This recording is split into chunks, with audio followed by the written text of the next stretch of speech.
Welcome to a special edition of Justice. I'm Judge Jeanine Pirro. Tonight, an hour-long investigation into the dangers facing the U.S. power grid. What would it take to bring it down? And if our system did break down, how would you survive? And what would it be like in the dark? I'm in Lower Manhattan right now, standing in front of a power station, a typical power station.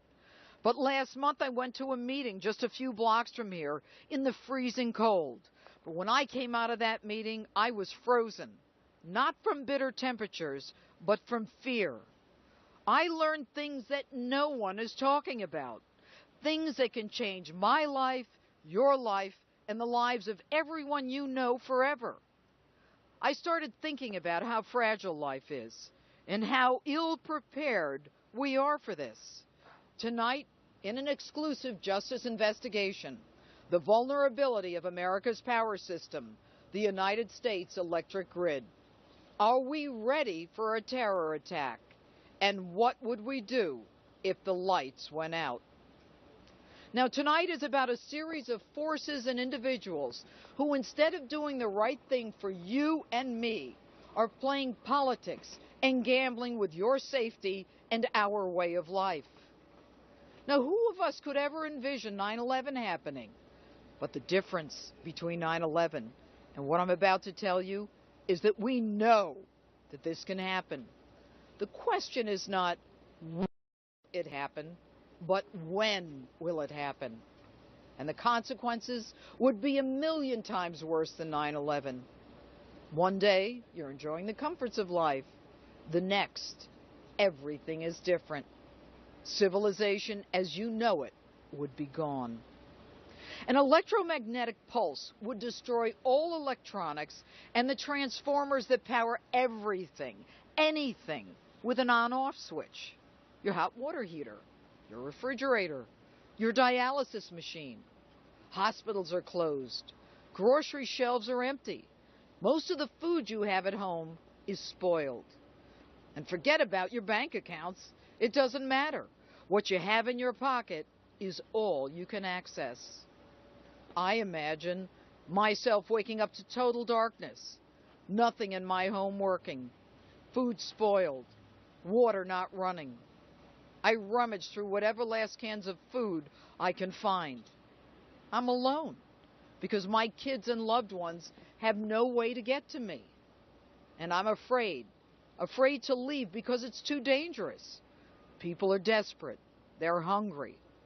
Our civilization thrown back to the dark ages. I'm scared and helpless, and I don't know how I can survive.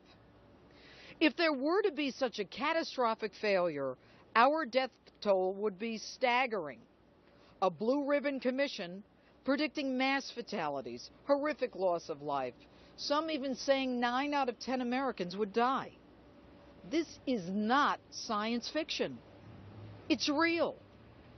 And tonight we'll tell you about the ways that it could happen. A solar flare, an electromagnetic pulse, a nuclear device, a cyber attack, or a simple physical assault, all of which would break down our society as we know it. You know, in this complicated world that we live in, many wish us destruction. But it is he who has the capacity, ability, and inclination to act on that ill will against America. It is he against whom we must be ever vigilant. Now, scientists tell us that an EMP created by a nuclear weapon at high altitude is the most efficient way to take out America's electric grid, telecommunication networks, and all critical infrastructures.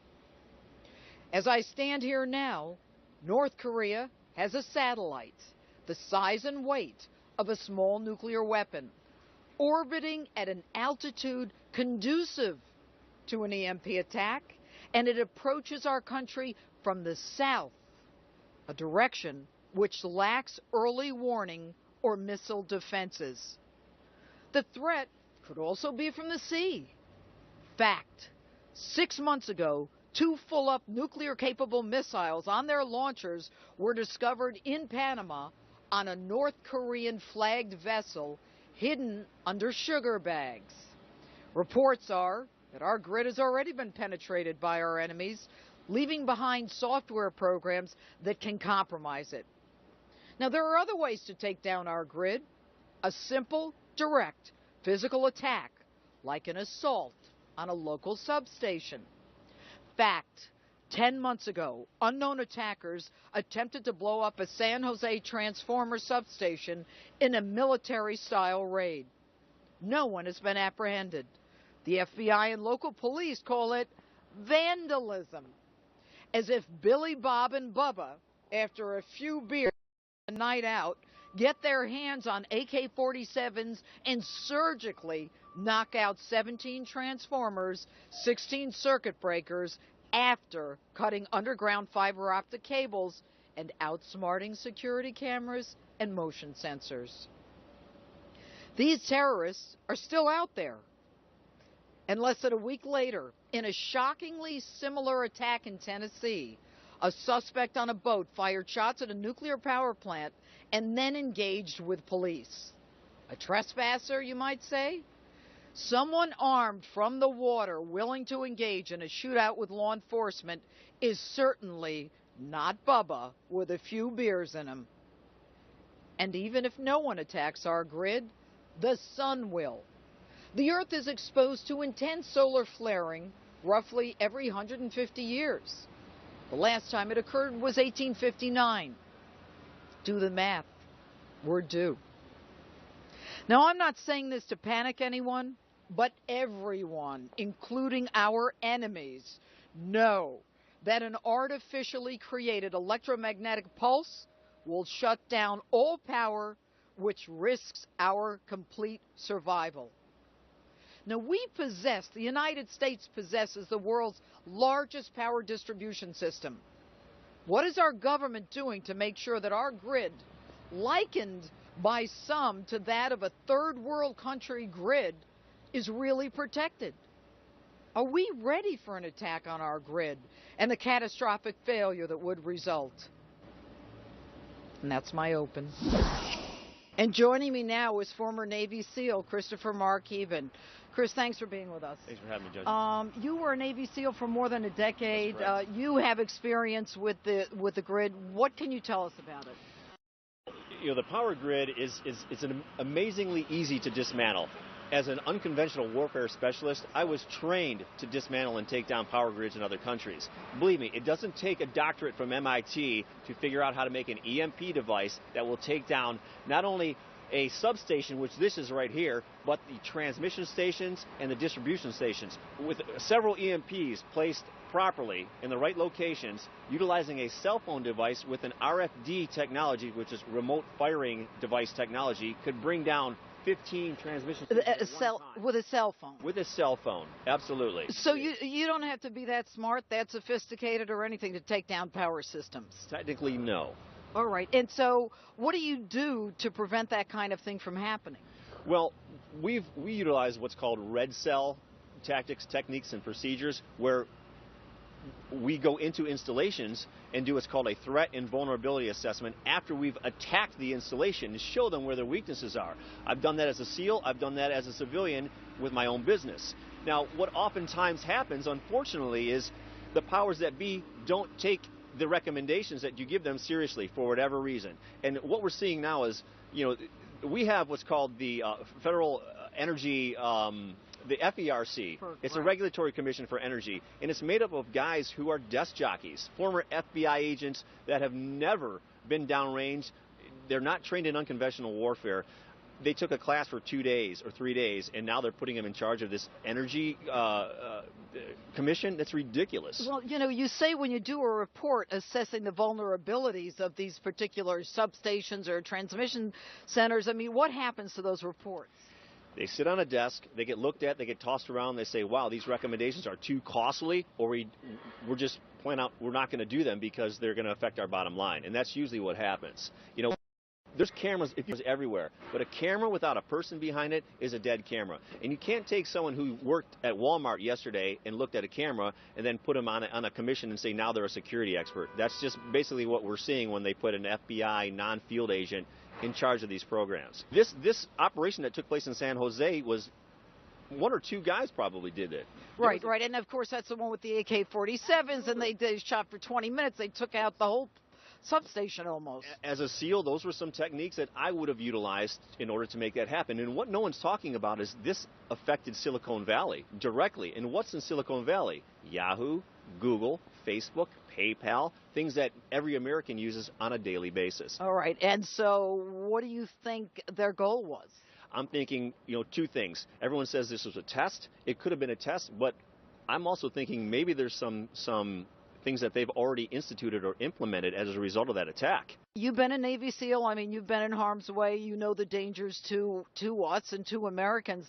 What do you think it's going to take to get people to focus on this? Judge, that's a very good question. As Americans, we've traditionally had knee-jerk reactions to everything. I mean, 9/11, we were proactive for a little bit, but now we're taking, we're not taking any proactive approaches. As Americans, we're in trouble right now. I think there's things that are in play right now in our country that we're not aware of. If our power grids go down, I suggest, everyone stock up on batteries, baby wipes, and biscuits, because it's going to be a series of very long nights and months. Right now, we know that there are surface-to-air missiles that were identified in Panama with a North Korean flag on the vessel. They were hidden under sugar bags. I mean, what does that trigger in your mind? Well, that just tells me that there are many forces that are complicit with attacks on the U.S. from the inside out. I mean, Pakistan has an atomic bomb. China does very much, either does North Korea. It's not hard to fathom that these countries are getting together and plotting and planning, the destruction of our country from within. Our borders are very porous right now. That's another point of contention.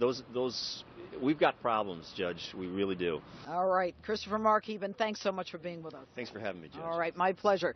And coming up is former CIA Director James Woolsey, as well as the former Secretary of Energy. Stay with us.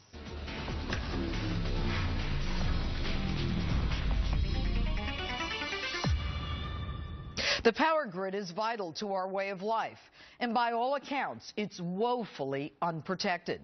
The threat of a terror attack is one that needs to be taken seriously now. So says my next guest, former United States Ambassador and former Director of the CIA, James Woolsey. Ambassador, thanks for being with us. You're on the CIA. You know firsthand how many enemies we have out there. What do you think is the biggest threat to our grid? They could launch a satellite with a simple nuclear weapon in it. Best if they launch it around the southern pole because we don't have any defenses and very little warning down there. And while it's in orbit, just detonate it. And this could be a very simple nuclear weapon, similar to what we dropped on Hiroshima and Nagasaki. It doesn't have to be sophisticated at all. Doesn't need any accuracy. You're not trying to hit anything on the ground. You're just detonating a nuclear weapon up 30 miles or so in space. That would take out the grid for probably a quarter to a third of the United States. And if you detonated it up at a couple of hundred miles, it would take out the grid for most of the United States. And why don't we have the defenses in the southern part, and I talked about this in the open, in the southern part of our nation, so that a satellite could come in and could be detonated? I mean, it doesn't have to even be specific. Why are there no missile defenses down there?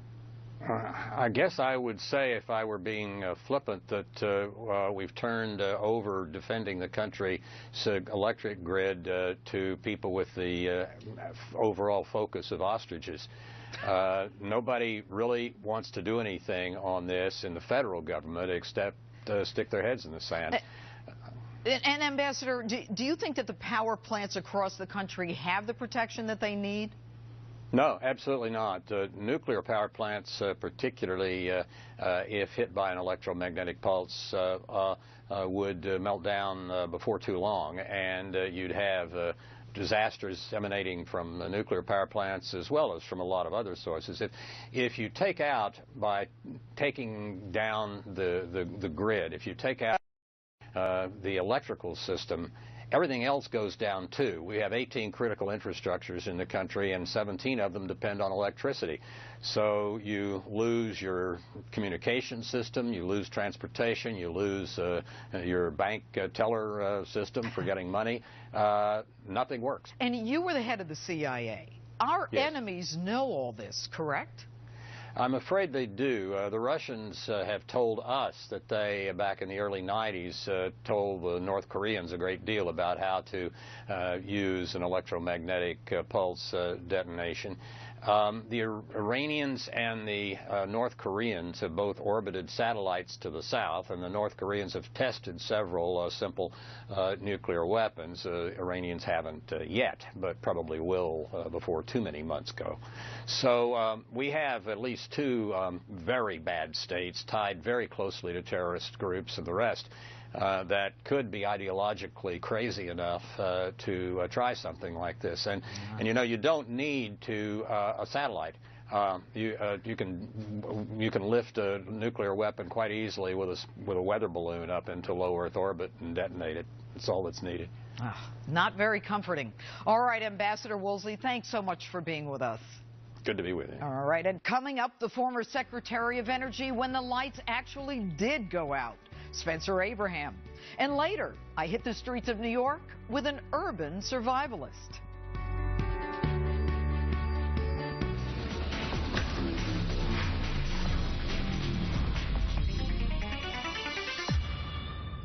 We take for granted when we flip a switch, the lights go on. Or when we turn a key, the car starts. But it seems the United States is not taking steps to reduce our vulnerability. With me, former United States Secretary of Energy, Spencer Abraham. Secretary, you were the Energy Secretary when the lights actually did go out in the Northeast blackout of 2003. What's been done since then to prevent something like that happening on a national scale? Well, you know, there's been a lot of things done, and I think what we learned then was that not having reliability standards that were enforceable at the federal level made it possible for people to do things, utilities and others at the local level, that simply didn't meet the right standards. We did pass legislation to create a federal reliability standard in 2005, and I do think that has improved. But you know, the other thing that needs to happen here, and I always stress this, is that the public has to appreciate the point you made. For the lights on every time, we need to be more open to having adequate supplies of power and having transmission systems that are modernized and up to date. And all too often, what we find are groups, individuals, whoever, trying to stop any new development in these areas. All right. Well, Secretary, listen to what former Transportation Secretary Ray LaHood said on the show a few weeks ago. We know that all of the transit systems that run around our country today are electrified by power grids. If the Northeast quadrant were shut down, it would cause a calamity. And there's no question that that is the case, but this is the United States of America, Secretary. We've got a Congress, we've got a president. We know we're vulnerable. We're not talking out of school here. What is it going to take to get the government, not that they're starting to work together, but the government to really clamp down on the local electric companies and people who control the grid?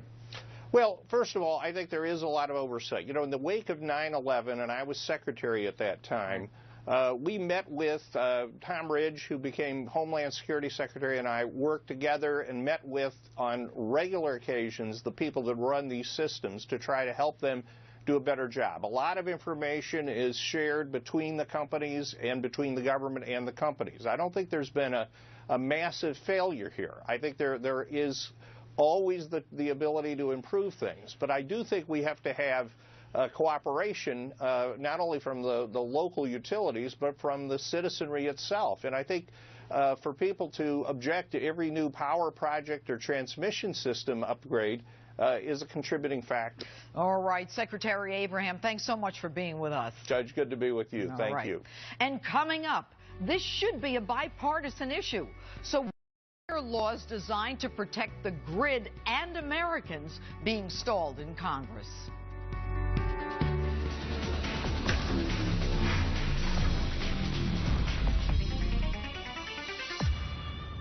An attack on a California power plant last April got almost no press until my next guest brought it to the front pages. Rebecca Smith from the Wall Street Journal joins me now from San Francisco.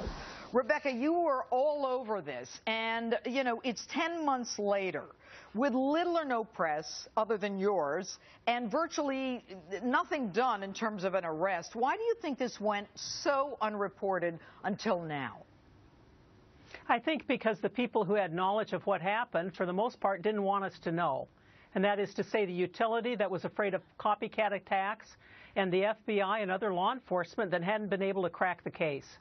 Well, you know, when you say copycat attacks, I mean, isn't it important for the FBI and the local power companies to recognize the vulnerability and then kind of use this as a reason to protect our grid? I mean, it's nice to say we don't want a copycat, but it's not like the rest of the world doesn't know this. Absolutely. In fact, I would say you don't want a copycat, but in fact, the cat is out of the bag. We had the attack. They brought down a major substation that supplies power to Silicon Valley, and there are plenty of other, even more important, critical substations that are equally vulnerable. All right, and you said right off the bat, again, to your credit, Rebecca, that this was not an amateur operation. Why? I think, you know, and you're a former prosecutor, so you know all about sifting through evidence. Since we don't know who did it, there haven't been any arrests, we don't know what the motive was. But there are plenty of pieces of evidence that suggest something was very well planned. To begin with, they started by cutting fiber optic cable, 3 Communications and AT&T. Underground fiber optic. Underground in vaults. Very difficult to lift up those lids.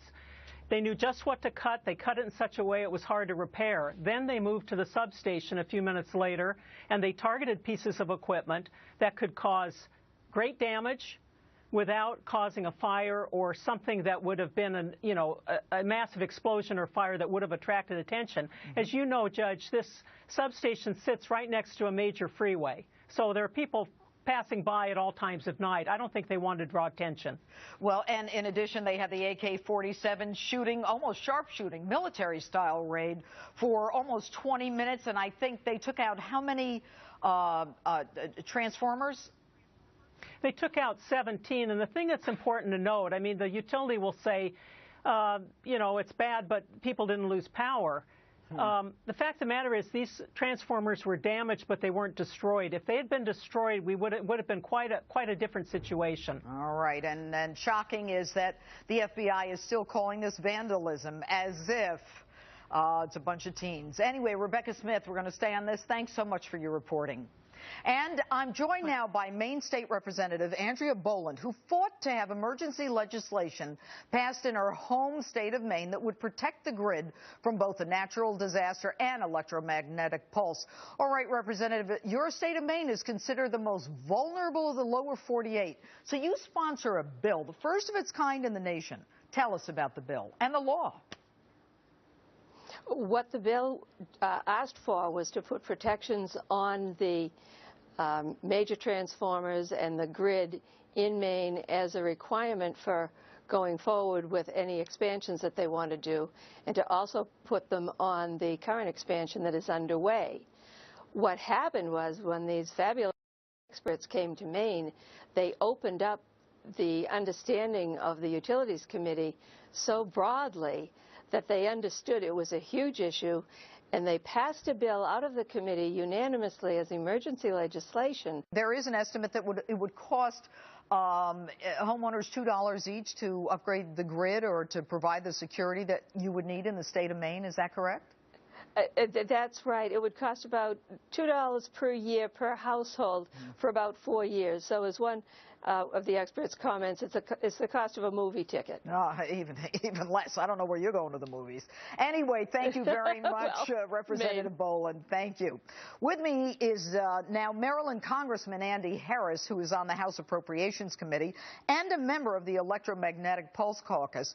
All right, Congressman, since the San Jose power plant attack came to light, or at least more publicly 10 months later, some of your colleagues, Senators Reid, Feinstein, and others, are now pushing for stronger security standards at power plants, saying the attack was a wake-up call, as if they didn't already know based upon legislation that you've been involved in, the work that you've done, the GRID Act, the SIPA Act, the SHIELD Act, is if this is the first time they're hearing about it. Can you please explain to the American people why these politicians decide to come out when we hear about it and be against it, but won't pass this stuff in Washington? Well, Judge, I don't know. We really have to get on this and get on it as soon as possible.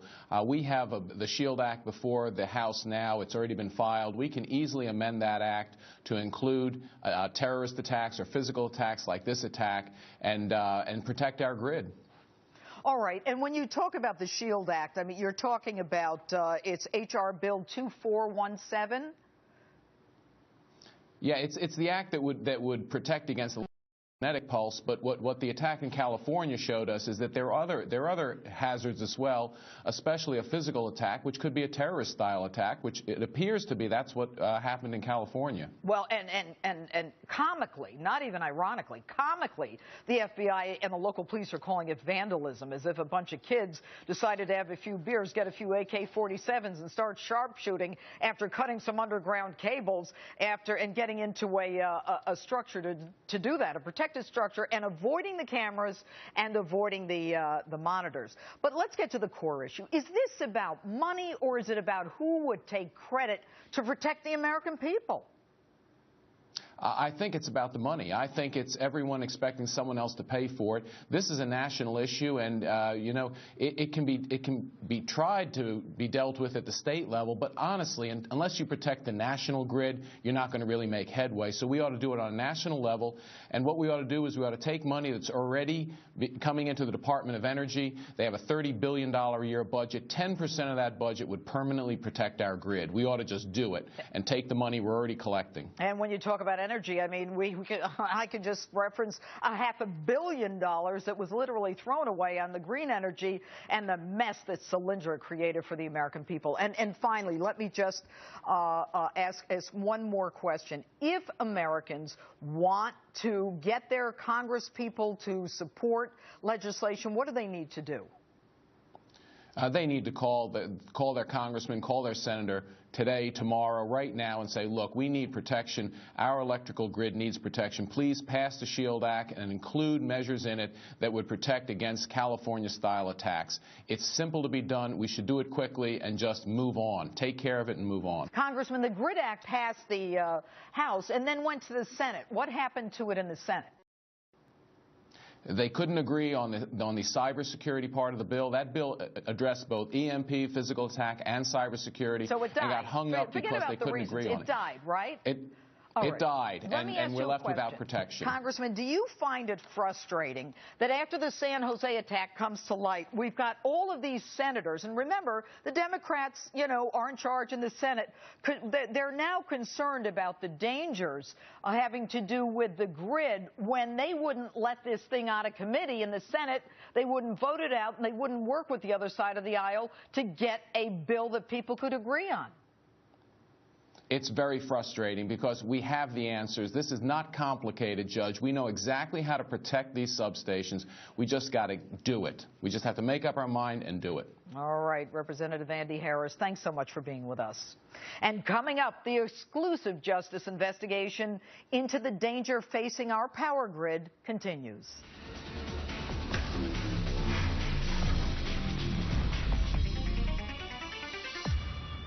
Welcome back to Justice's continuing investigation into the dangers facing the U.S. power grid.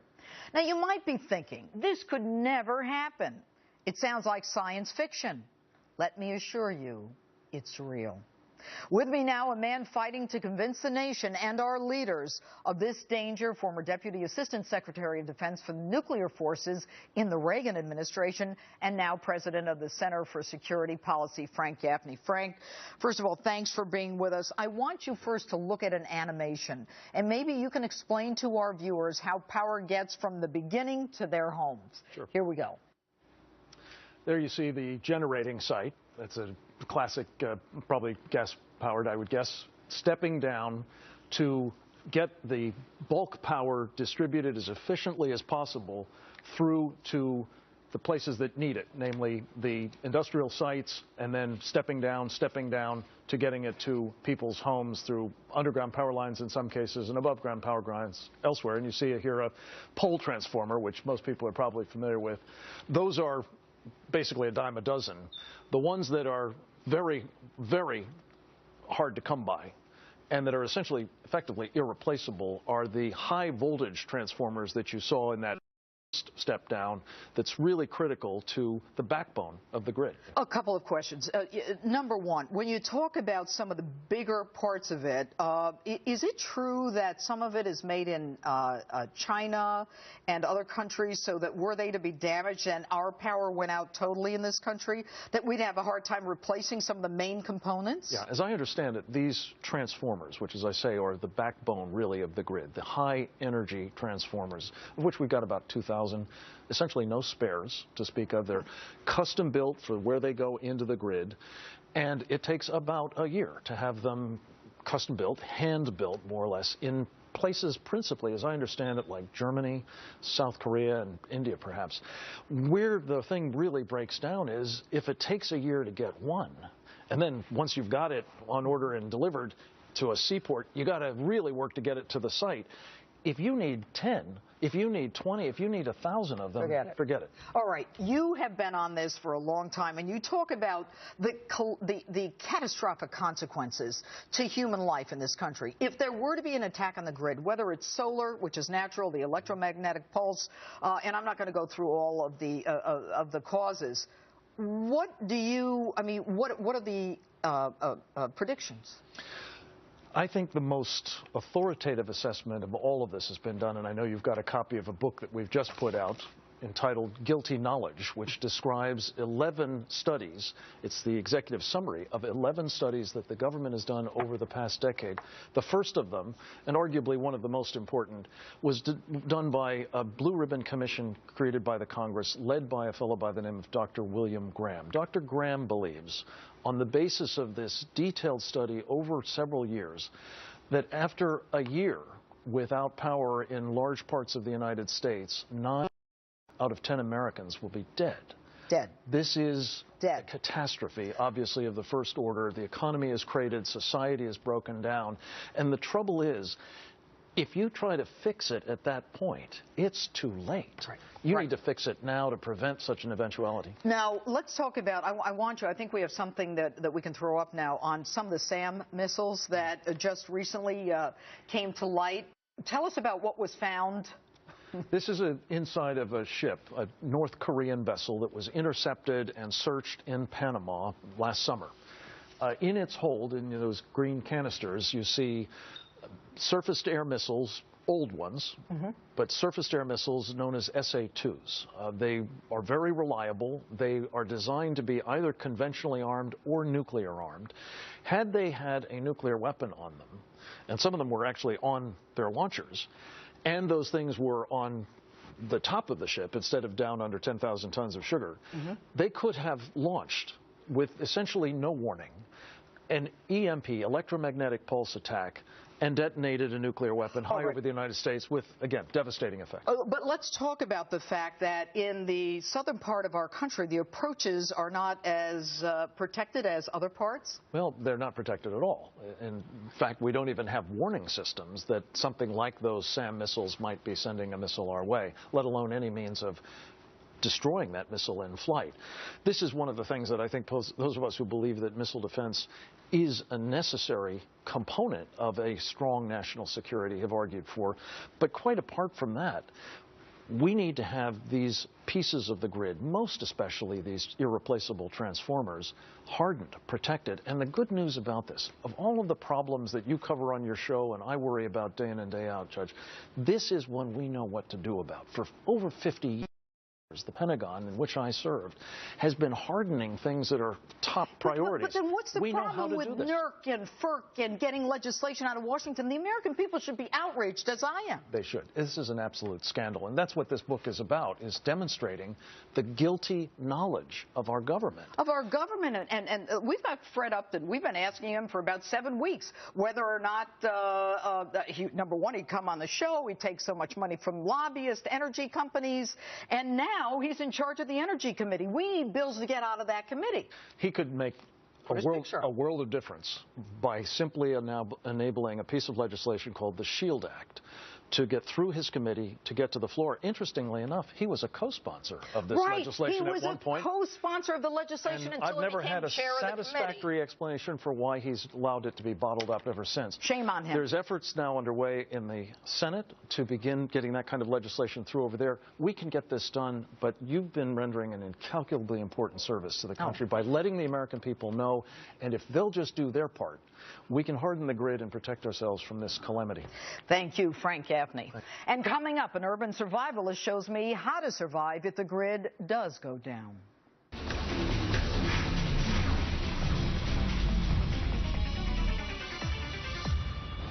We're back with our special justice investigation into the safety of the United States power grid.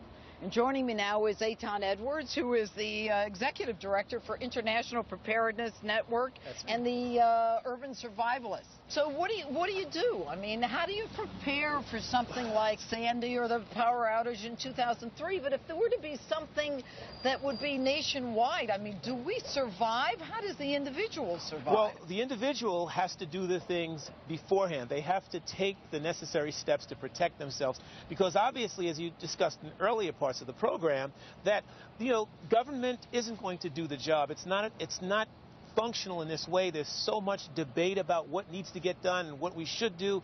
What the people have to recognize is they have to do for self at this point.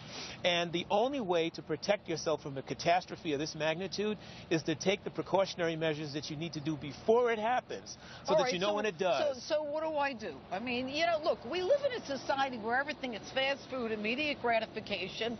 You know, you pull into a drive-through and you get lunch and you're happy. Right. How do I survive if I have no food? Well, okay. Well, you do it like you have like a threat assessment, which is to say, well, what's the problem? And then you develop what the solutions are to the problem, okay? So we have a blackout, a large-scale power outage, which would, of course, if it were reduced by EMP, it would be a long-term catastrophe instead of a short-term. So then how do I survive? So you've got to take, well, what do you need? You need food, you need water. You can get them in camping goods stores, you can get them online. There are all kinds of specifically freeze-dried food, because dehydrated food just comes dehydrated food. Freeze-dried is already prepared, so all you really need is some water and a source of heat to heat it up. Now, if you don't want to do that, then you have canned goods, because the canned goods are non-perishable food items that you don't need to put in the refrigerator. What is it going to take for Americans to realize, just the way in Lower Manhattan they realize on 9/11, that it can change in a minute? Yeah, I think that sometimes people can be overwhelmed by the information itself, because there's so much. Like you mentioned earlier in the program about the Carrington event in 1859. Right. And if we had a Carrington event similar to that, people do not understand the magnitude of an emergency like that if it happened today. And they've got to recognize that if people thought Katrina was bad, we're talking about transformers being destroyed. The power transformers themselves, they can't be repaired. They have to be replaced. Eitan, what would you say to people who think that preppers or what we're talking about is like a fringe movement? Well, I mean, you know, obviously that there are different degrees of prepping in that respect, but I can tell you this much. In times of trouble and in times of chaos, it's the preppers who are going to have food. It's the preppers who are going to have water. It's the preppers who are going to have first aid. It's the preppers who are going to have all of their medications. So it depends on what you want to look at it, but you know what they say. It's better to, you know, to have and not need than to need and not have. All right, Eitan Edwards, thanks so much for being with us. Thanks for having me. We appreciate it. What you've just seen and heard is the very, very possible future if we do not do something to protect our grid. What's even more frightening is that this can be prevented.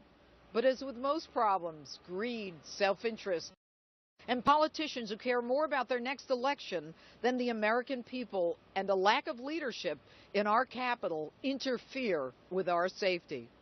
The shame is that the principal federal regulator that establishes standards for local power companies is also tasked with promoting the interest of the utilities.